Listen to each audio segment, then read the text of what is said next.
Would you believe me if I told you that there is one unit out there handcrafted in Italy that could replace every single component that you can see on my HiFi rack and sound almost as impressive? This back in black unit is called Gold Note IS-10, and the only thing that you need is just a pair of ears, a pair of loudspeakers or headphones, a smartphone, and that is pretty much it. This is quite probably the only true all-in-one unit that I have tested around here, and let's check if it might be your cup of audiophile.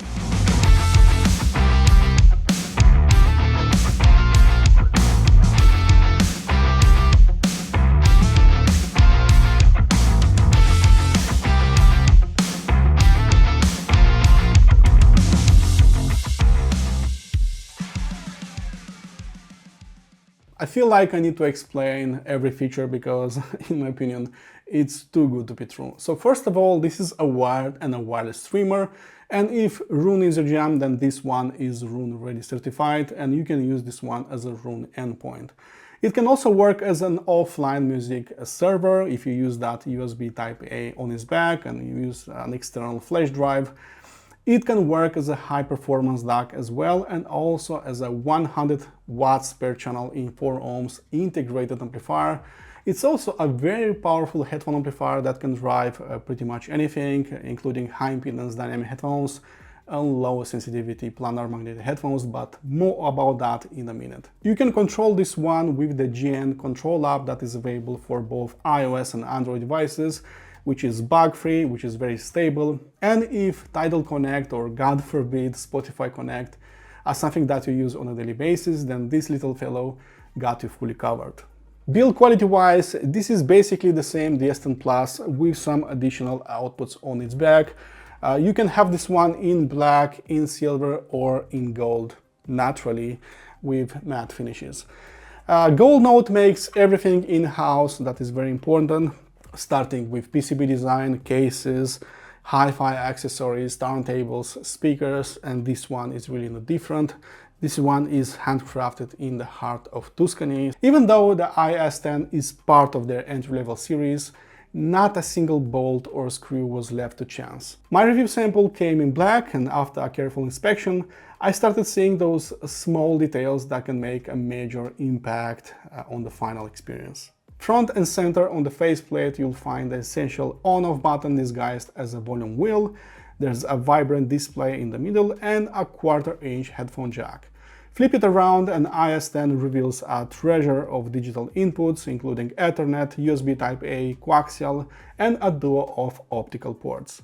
For analog enthusiasts, there are 2 pairs of RCA analog inputs, just in case you fancy using it as a standalone integrated or headphone amplifier. There's even a mono RCA input that will transform it into a mono amplifier when paired with a P810 Evo, delivering together up to 280 watts per channel in 8 ohms. And of course, there's a Wi-Fi antenna and a pair of speaker terminals. Before telling you how it sounded with 5 pairs of loudspeakers and a wall of headphones, let's check first that GN Control app.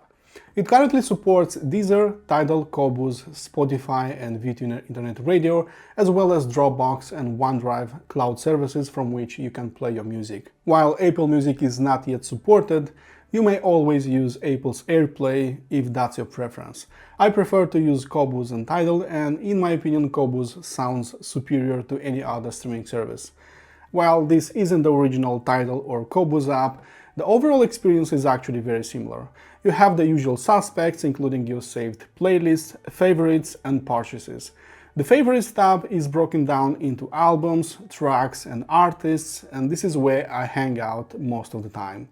The app itself feels responsive if you have a strong internet connection, and it's also bug-free at this point. Although it can function via Wi-Fi, and I used it that way for nearly a month, I believe there is a moderate improvement in sound if Ethernet connection is used. All in all, I have no complaints about this app. It has everything I need to start streaming both offline and online music. The volume buttons of your smartphone will control the volume of your unit, and you may even change the gain setting of the headphone amplifier section or pick a desired digital input, which I find quite useful. But hold up, some folks are still vibing with native Tidal and Spotify apps, and this is where Tidal Connect and Spotify Connect are coming to the rescue. Simply open any of these apps, click the streaming icon on the upper right corner of your smartphone, choose IS-10, and you are all set and ready to go. Tidal Connect worked great for me, and even though the GN Control app is excellent, there are still minor quality of life improvements when using native apps, such as the Discovery button, which recommends new music based on listening habits, the Share button, you know, the sweet stuff. Alright, but how this tiny unit is performing more exactly? Well, first of all, I tried 5 pair of loudspeakers for about 2 months now, and also a bunch of high-end headphones. From the most expensive to less expensive loudspeakers, that would be Rido TD 2.2, KEF reference free, monitor audio, Platinum 200 G3 that you can see behind me, also Audio Vector QR5 and Sound of Eden Crescendo Uno. Their sensitivity range is somewhere between 85 and 90 dB, so not very easy to drive, but the highest volume that I could reach with all those loudspeakers would be around 46 to maybe 52 volume levels out of 100 available, so clearly there was plenty of headroom always remaining on top with the little IS-10. While it won't intimidate, you know, hardcore audiophiles with its very compact size and also 90 watts per channel in 8 ohms and 140 watts per channel in 4 ohms, it was able to drive my loudspeakers, not all of those are mine, I wish, but clearly it had an amazing control over the drivers. It sounded quite impactful. That was actually one of the first standouts. It's very impactful sounding, dynamics are going certainly quite wild in this one. So this is a Class D amplifier, but it tries to mimic a Class B amplifier, so clearly dynamics are going a little stronger in this one. It's biased to work, you know, with higher current, and clearly you can feel that when music is started playing. From those 5 pairs of loudspeakers, the only one that I felt that needed a little bit more grunt and a better control over the drivers was the Sound of Eden Crescendo Uno with those ceramic drivers. I remember using them in a dual mono setup with mono amplifiers, and they certainly sounded quite better, especially in terms of bass control and dynamics. And if you want the very best out of IS-10, then of course you can add that P810 Evo that will unleash the beast and deliver 280 watts per channel in 8 ohms. That should control the drivers of basically any loudspeakers out there. My expectations for IS-10 were very high, mostly because I'm living with a Gold Note DS10 Plus for about 2 years now, and I remember listening it for the first time and just being blown away how rich, how warm, dense and sweet it sounded compared to any other, Delta Sigma DAC that I tried up to that point. It certainly didn't sound like a regular, chip-based converter. It was full-bodied, rich, sounding like a really good turntable. This slightly enhanced mid-range and bass response adds a touch of richness to those, quite bright-sounding drivers, tweeters of the monitor audio Platinum 200, and also KEF reference 3 also felt a little bit fuller-bodied sounding in the mid-range, which I personally like very much.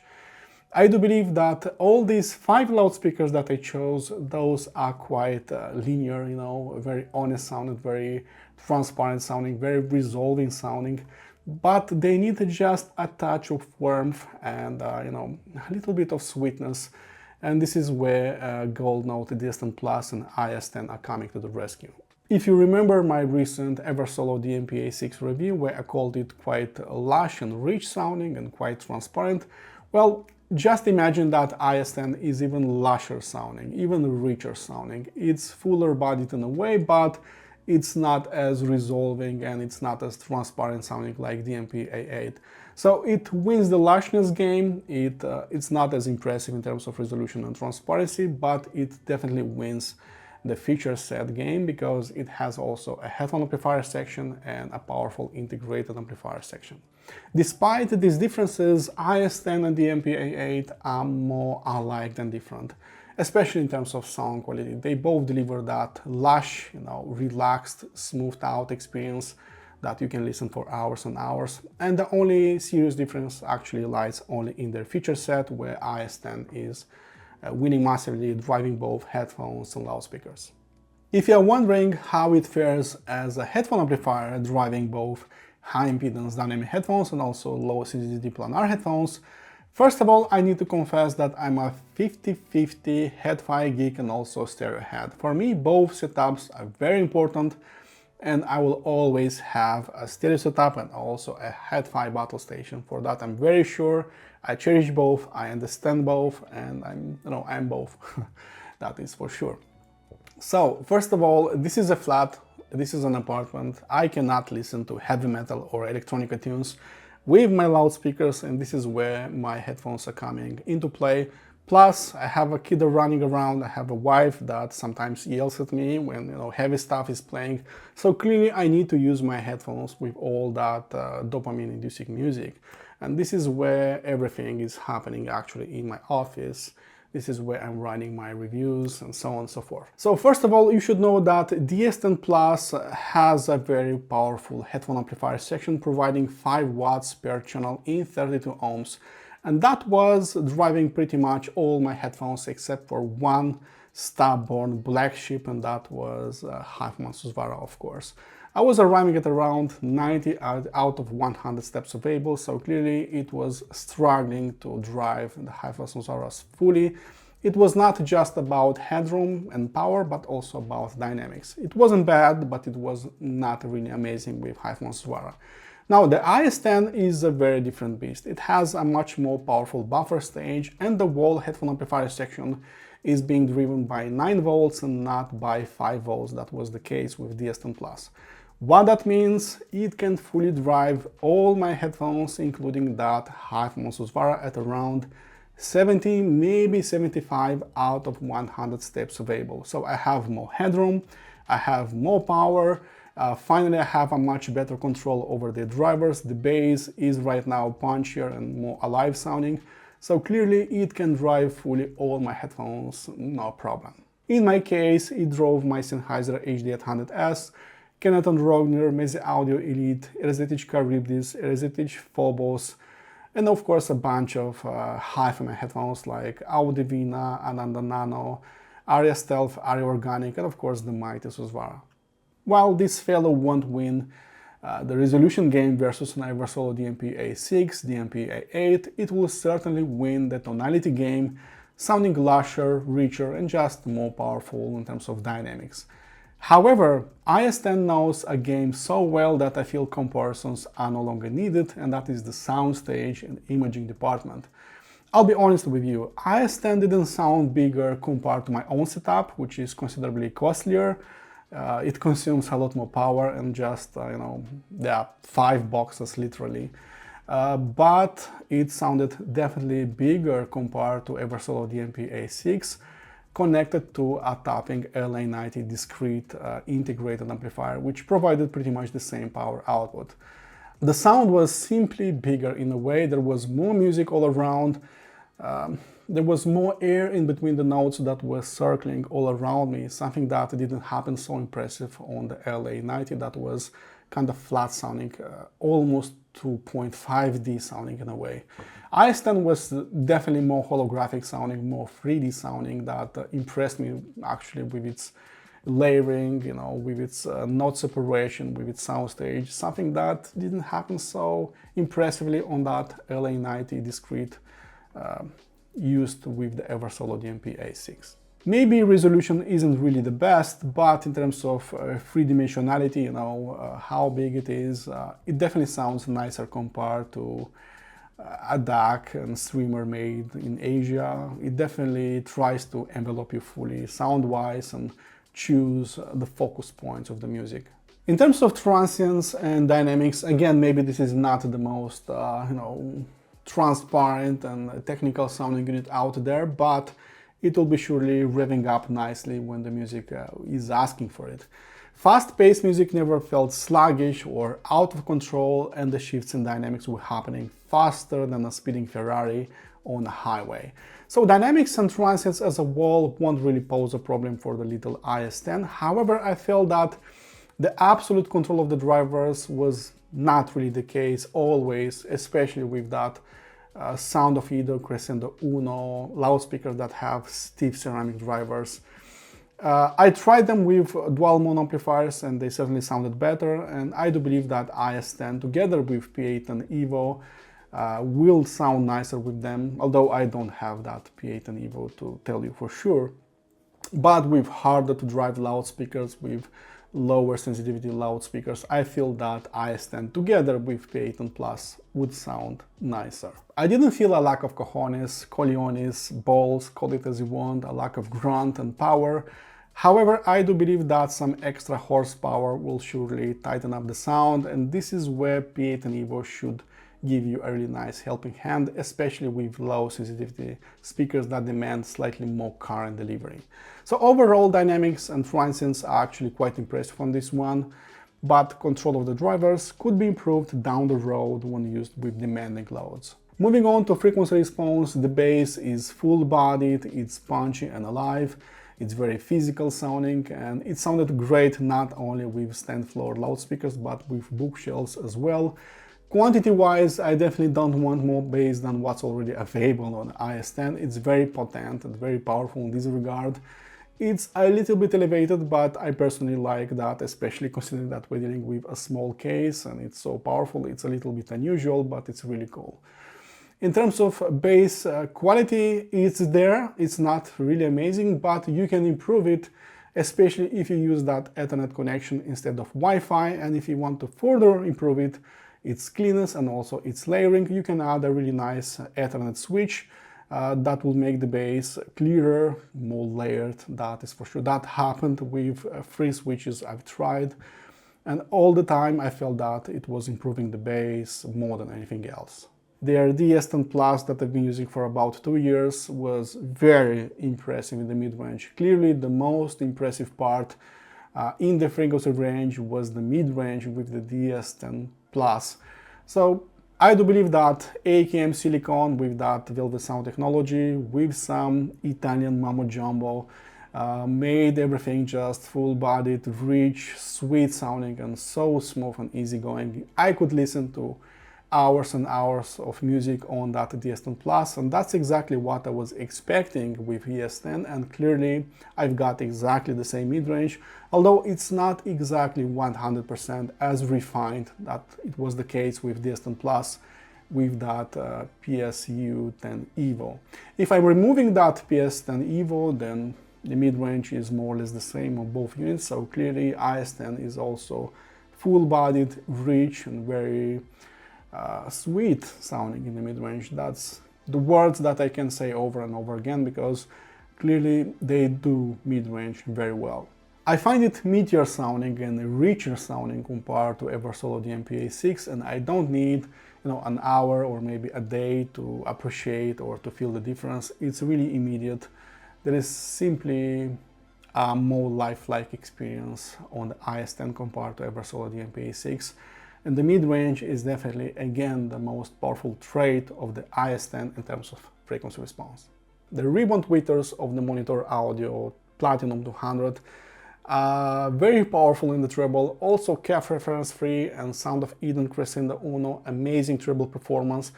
Don't ask me about those Rido TD 2.2, those are just legendary sounding in the treble, very, very impressive.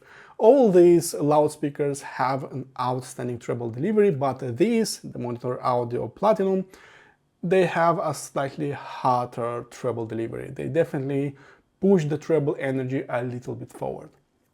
They need a warmer source, something that would control that treble, and this is where the DS10 Plus together with IS-10 and also with the Eversolo DMP-A8 worked really nice in the treble. So I'm not really sure if it's Velvet Sound technology or maybe something that has to do with that Class D amplifier that tries to mimic the sound of Class B amplifiers, but clearly there is something else, something going on that is slightly removing that glare, digitus, and listening fatigue, because I can listen to IS-10 and DS10 Plus for hours, for days. That wouldn't be a problem. The HiFi Susvara also demands some special ingredients when trying to achieve maximum performance, And I'm not only about power, because they demand a lot of power, but also about tonality.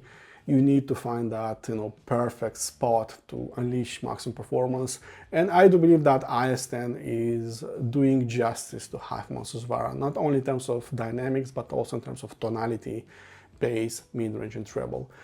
The bass and mid-range slightly boosted, and the treble slightly lowered in terms of energy. And if you like that kind of approach, IS-10 together with DAC Plus and quite probably most Gold Notes units will sound like that, warm, full-bodied, and relaxed in the treble, like a really, really good turntable.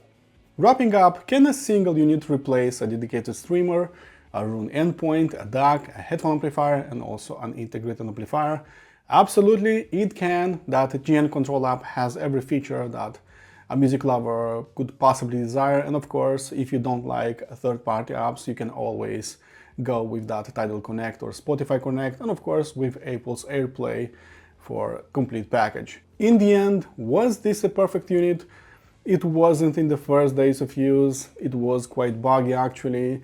It's not the most resolving one, and there is a little bit of residual noise when approaching the tweeters very close of Radio TD 2.2 and Audio Vector QR5. But hey, IS-10 was never meant to beat the very best units out there. That's the job of their IS-1000 Mark II, which I hopefully try out next year.